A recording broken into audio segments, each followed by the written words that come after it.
당신 주변의 무서운 이야기 지금 바로 시작합니다.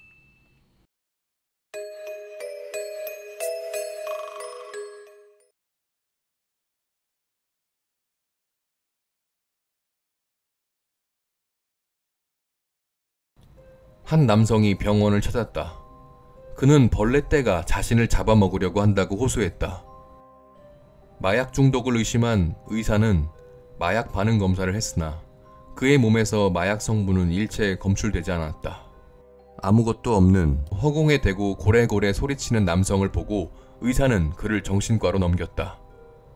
정신과에서는 남성의 망상증으로 판단하고 약을 처방해준 뒤 귀가시켰다. 그리고 며칠 뒤 남성이 사망한 채 발견되는데 어째서인지 뼈만 앙상하게 남아있었다고 한다. 바퀴벌레는 생명력이 강해서 머리를 떼어내도 2주가량 생존할 수가 있다. 주로 음식물 찌꺼기나 쓰레기 등을 먹는다고 알고 있지만 사실 먹을 수 있는 것이라면 가리지 않고 먹는다. 만약 집에 음식물 찌꺼기도 하나 없고 청소도 항상 깔끔하게 하는데도 바퀴벌레가 있다면 그건 밤마다 잠든 인간의 노화된 피부 껍질을 먹고 있다는 뜻이다. TV의 경우 화면이 계속해서 나오는 것이 아니라 초당 30번씩 화면이 깜빡이며 나온다. 이것을 프레임이라고 하는데 한 연구진에 따르면 30개의 프레임 중 하나에 시청자가 인지할 수 있는 언어로 된 글씨를 보여주게 되면 사람은 그런 글씨가 있었다는 것을 알아채지 못하지만 무의식적으로는 영향을 줄 수 있다고 한다. 이 방식을 이용해 사람들에게 무의식적으로 무언가를 각인시키는 것도 가능하다. 일각에선 그것이 세뇌라며 욕하지만 다행스럽게도 아직까지는 어떤 단어, 방법을 쓰든 간에 실험자가 어지럼증, 구토 등을 얻게 되는 결과밖에 얻지 못했다. 한 과학자가 영혼의 무게를 측정했다고 발표했다. 그는 임종이 임박한 환자들의 동의를 얻어 실험을 했는데 임종의 순간 전과 후의 무게를 재는 것이다.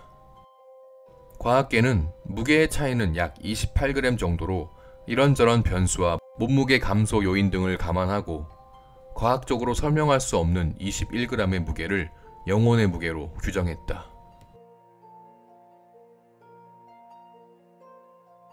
캐나다의 한 사이비 종교단체의 교주는 본인의 미래를 볼 수 있다고 주장했다.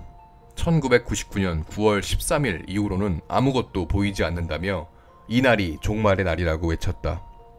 교주가 주장한 1999년 9월 13일 당일 구원의 기도를 올리던 도중 교주는 갑작스런 심장마비로 인해 사망했다. 유럽의 한 도시에서 일어난 재판 기록에 따르면 14세기 중반 한 여인이 마녀로 몰려 재판을 받게 된다. 마을 사람들의 주장은 여인의 집 마당에 기이하게 생긴 시커먼 나무가 있는데 그 나무를 악마가 여인에게 준 악마의 나무라고 주장했다. 재판관들이 병사들과 함께 여인의 집 마당에 가보니 마을 사람들의 주장대로 정말 기이한 검은 나무가 있었고 재판장은 불길하다며 당장 나무를 베어버리라고 명령했다. 만류하는 여인을 무시하고 나무를 잘라내자 그 안에서 시커먼 쥐떼가 우르르 쏟아졌다. 그것을 본 재판장은 여인을 마녀로 인정하고 화형시켰다. 하지만 얼마 가지 않아 그 도시에는 전염병이 돌았고 도시를 시작으로 유럽 전체로 번진 그 전염병의 이름은 바로 페스트, 흑사병이다. 19세기 말 독일의 A라는 사람이 오래된 옛날 책을 여니 한 마리의 벌레가 책 사이에 눌려서 죽어 있었다. 별 생각 없이 벌레를 책에서 떼어내니 벌레는 갑자기 살아나 이내 높이 날아가 버렸다. 일본의 한 광장은 밤이 되면 붉은 원피스를 입은 여자가 돌아다닌다고 한다. 광장을 걷다 무심코 그 여자와 눈이 마주치게 되면 몸이 굳은 듯 움직일 수 없게 되고 어떠한 말도 할 수가 없다고 한다. 그 후 그 여자가 무서운 속도로 다가오지만 가끔씩 중년의 남자가 나타나 구해준다고 한다. 하지만 이 일을 실제로 경험한 사람들은 이틀 후 두 남녀의 생김새를 기억하지 못한다고 한다. 벨기에 북부엔 실종의 숲이라는 곳이 있다. 그곳에 가면 반드시 누군가가 사라진다고 하는데 현지 사람들은 극히 두려워하며 절대 가까이 가지 않는다고 한다. 그 소식을 들은 한 대학 탐험 동아리가 그곳에 갔을 때의 일이다. 숲에 들어갔다 나온 후 그들은 사라진 사람이 있는지부터 확인했는데 확인 결과 아무도 사라지지 않았다고 안심했지만 숲을 등지고 산을 내려올 때 그들은 누구의 것인지 알 수 없는 가방 하나를 숲에 두고 와야 했다. A라는 사람이 0과 1이 동일하다는 것을 증명해내는데 성공했다. 절친한 동료인 B에게 가서 종이에 공식을 써 보이며 설명을 시작했다. 설명을 다 들은 B는 도무지 이해가 되지 않아 보던 종이에서 눈을 돌려 A를 봤으나 A는 사라지고 없었다. 당황하며 종이를 보자 A가 적었던 공식 또한 사라져 있었다. 강원도같이 산이 많은 지역은 라디오 주파수가 계속해서 돌아다닌다고 한다.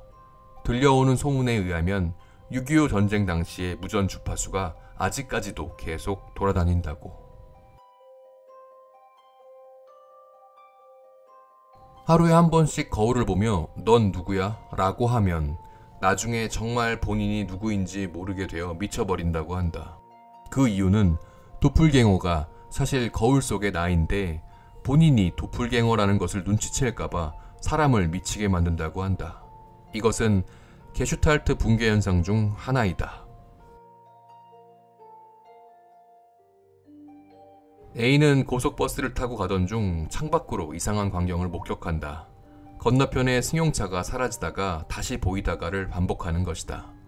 A는 이상하게 생각하고 그 차를 자세히 보기 위해 카메라를 들어 줌인했다.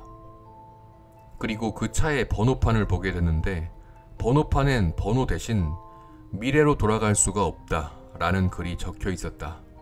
그 글을 본 직후 차는 굉음을 내며 엄청난 속도로 가속하더니 이내 연기처럼 사라져버렸다.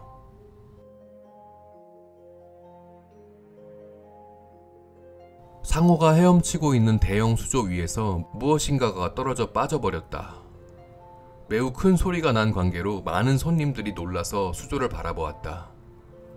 꽤 격렬한 거품이 일어나고 있었다. 하지만 그곳엔 거품 외에는 아무것도 없었다. 그러자 어떤 손님이 누가 상어에게 먹혔다! 라고 소리쳤고 그 소리에 놀란 직원들이 누군가 떨어진 사람이 있는지 찾아봤지만 모두가 안전했고 상어 또한 무언가를 먹은 흔적이 없었다고 한다. 한 아시아 국가의 작은 마을에는 옛부터 전해지는 잊혀지는 풀이라는 것이 있다. 작고 흰 꽃잎이 매력적인 식물이지만 꺾어서 달여 마시면 잊고 싶은 기억을 잊을 수 있다고. 다만 그 마을에선 비전 정도로 여겨 특별한 일종만이 알고 있었다. 잊혀지는 풀을 원하고 마을에 방문하는 사람은 많았지만 웬일인지 마을을 나올 때엔 그 풀에 대해서는 모든 것을 잊어버린다고 한다. 구독과 좋아요는 다음 콘텐츠 제작에 큰 힘이 됩니다. 감사합니다.